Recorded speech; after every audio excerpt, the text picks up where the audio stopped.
plaisir aussi de parler avec Mercedes Serra, que je vous demande d'accueillir, présidente exécutive de Havas Worldwide, fondatrice de BETC.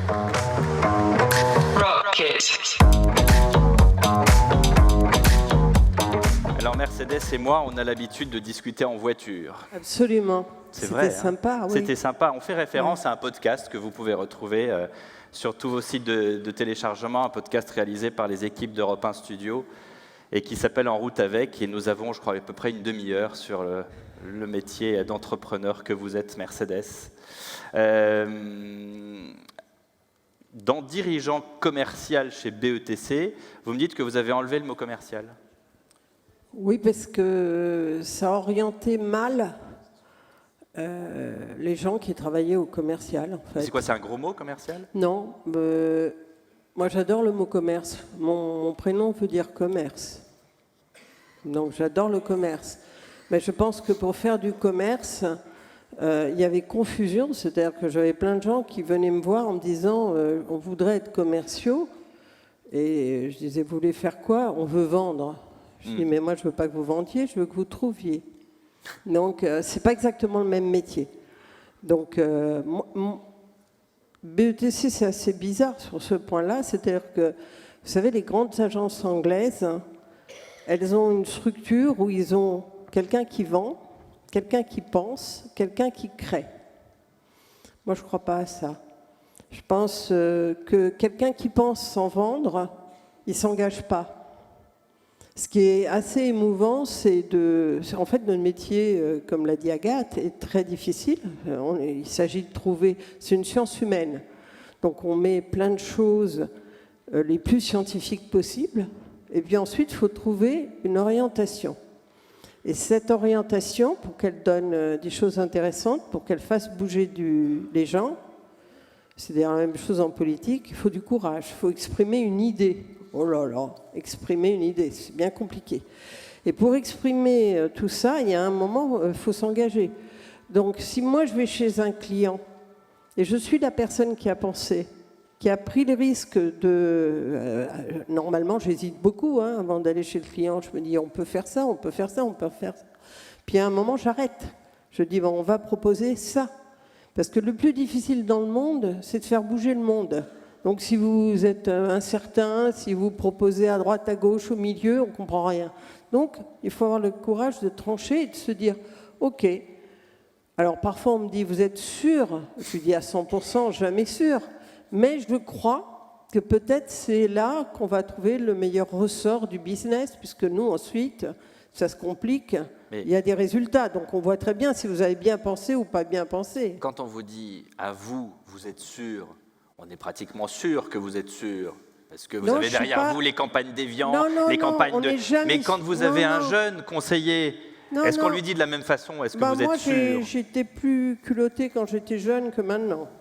Donc, parce que quand j'étais jeune, personne... Qu'est-ce que ça devait être ? Personne ne m'écoutait.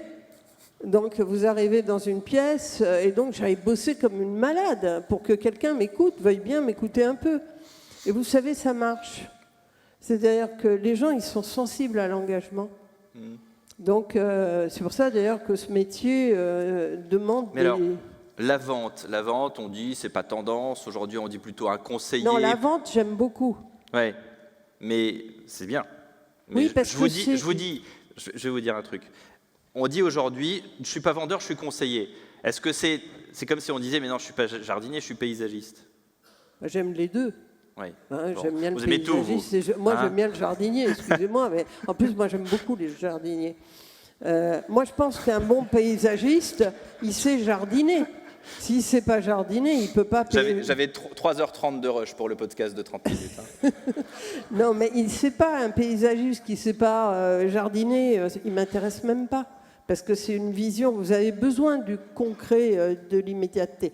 Moi, je veux bien parler de la vente, parce que les gens, en fait, quand on est en forme et quand on croit des choses, on passe notre vie à vendre.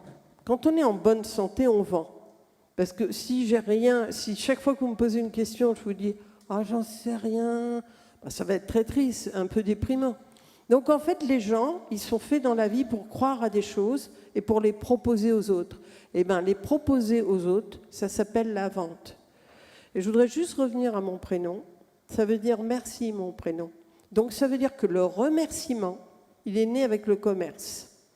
Si vous n'avez pas d'échange, si vous ne croyez pas en ce que vous dites, si vous ne proposez rien, et donc si vous ne voulez pas persuader l'autre, celui qui ne veut pas persuader l'autre de quelque chose, on peut avoir des fragilités. Moi, j'ai des tas de fragilités. Il y a des tas d'endroits où j'en sais rien, moi, je ne sais pas quoi dire. Mais quand on croit très fort à quelque chose, c'est là où c'est enthousiasmant, c'est là où on est en forme. Et les gens déprimés, d'ailleurs, ne vous vendent jamais rien. Jamais, parce qu'ils ont même du mal à se vendre eux-mêmes. Donc, c'est très compliqué. Donc, la vente, c'est joli, la vente. C'est croire en une idée. En politique, ils vendent sans arrêt des choses. Sinon, si vous ne croyez pas en une idée, après, moi, ce que j'aime dans mon métier, c'est que après, il y a le jugement du consommateur. Donc, vous avez parié, vous avez dit c'est ça, vous avez essayé d'embarquer une entreprise, et je vous assure que c'est une galère, parce que tout le monde a un avis, tout le monde pense que vous avez tort, tout le monde croit qu'il peut faire le métier à votre place, donc vous êtes contente. Mais globalement, au bout, il y a le résultat, c'est le consommateur. Il achète pas.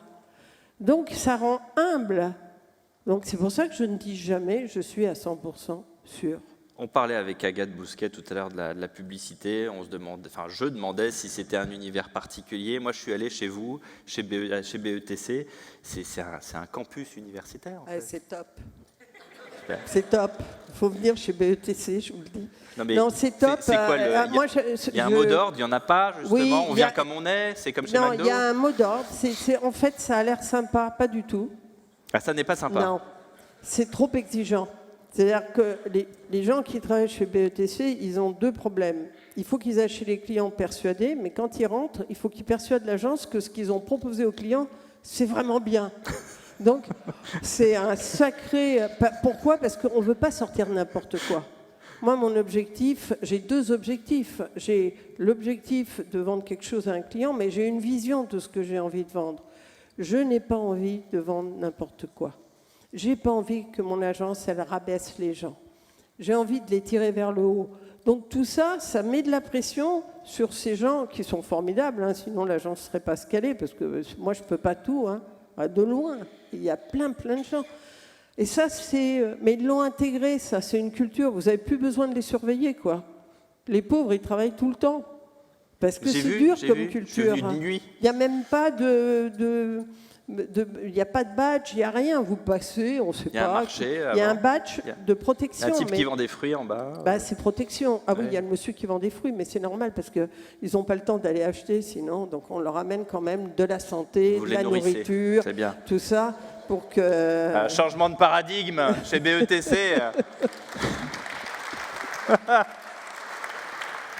Non, mais c'est ça, depuis tout à l'heure, on parle de changement de paradigme. Il y en a un chez BETC, un paradigme ? Alors, il y a des idées simples. Répondez. Très simples. Premièrement, il faut quand même des idées. Donc, vous pouvez, et je rejoins Agathe, qui l'a très bien dit, vous pouvez artificialiser ce que vous voulez. L'intelligence, c'est l'humain. Donc, il faut des idées, il faut des forces d'idées. C'est difficile. Moi, je dis toujours à mes clients, vous savez, c'est très facile de les détruire, hein. Mais si vous en avez une en stock, vous nous la donnez.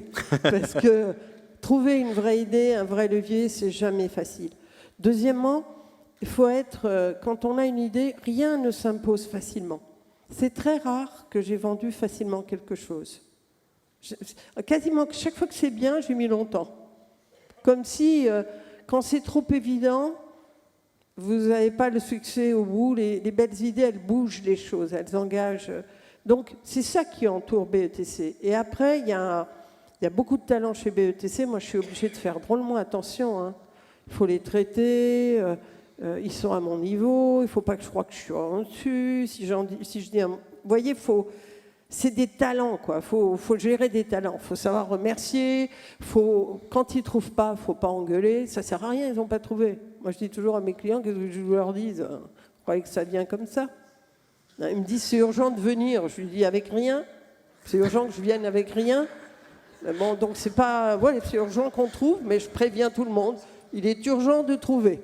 Et puis voilà, on attend. Donc, c'est un peu ça, BETC. Et puis après, c'est aussi une vision.